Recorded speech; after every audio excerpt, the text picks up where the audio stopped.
Tener en cuenta que hasta ahora hemos visto los conceptos más matemáticos, por así decirlo, o más de lógica que tiene la programación en Lua, y ahora ya cada vez nos vamos a ir centrando más en la programación referida a videojuegos en particular. En la clase de programación orientada a objetos no voy a entrar a explicaros temas muy avanzados, muy complicados de programación orientada a objetos, que sí me interesa que entendáis los conceptos fundamentales para entender el vocabulario que a partir de ahora voy a empezar a utilizar, o cuando se lo escuchéis a otros instructores o programadores. Entonces vamos a ver en la clase de hoy primeramente qué es un objeto, y a continuación veremos qué es una clase. En realidad los objetos o en videojuegos Game Objects, como algunas veces lo escucharéis llamar, son todo aquello que construye una escena. Entendemos que los videojuegos se componen de escenas, y dentro de las escenas hay un montón de elementos, como pueden ser, por ejemplo, cámara, como pueden ser luces, pueden ser elementos de decorado, construcción, incluso enemigos.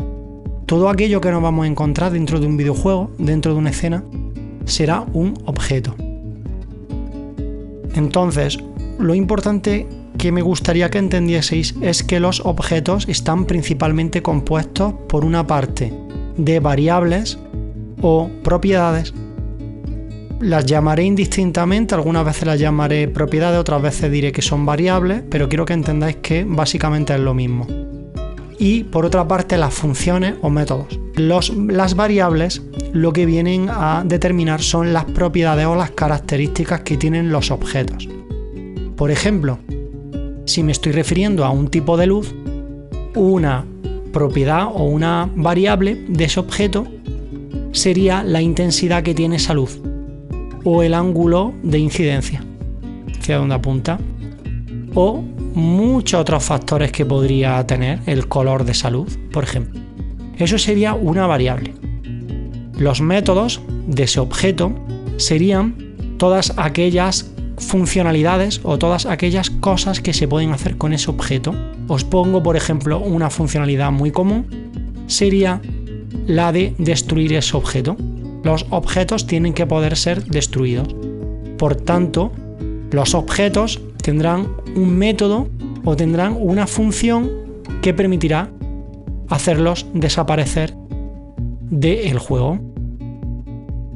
Los objetos pueden corresponder a cosas que vais a ver dentro del juego, por ejemplo, como he dicho, una luz, o por ejemplo un coche, que lo podéis ver, pero también los objetos pueden referirse a cosas que no las vais a ver, pero vais a poder percibirlas. Por ejemplo, un reproductor de audio, un reproductor de música, dentro del juego también sería un objeto. O por ejemplo, si yo creo una determinada característica de física, como por ejemplo un campo de fuerza que haga volar al personaje cuando entre en una habitación, por ejemplo, eso también puede ser un objeto. Lo que quiero que entendáis es que el concepto de objeto es muy amplio y abarca muchas cosas. Entonces lo vamos a utilizar de la forma más general posible.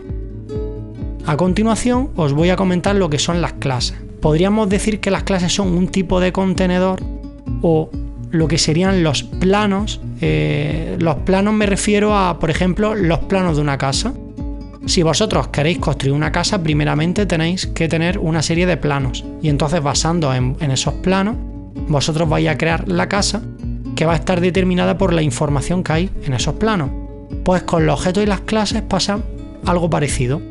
La clase sería el plano, es digamos la estructura de información de en qué va a consistir un objeto, y el objeto pues sale de esa clase mediante un proceso que se llama instanciar.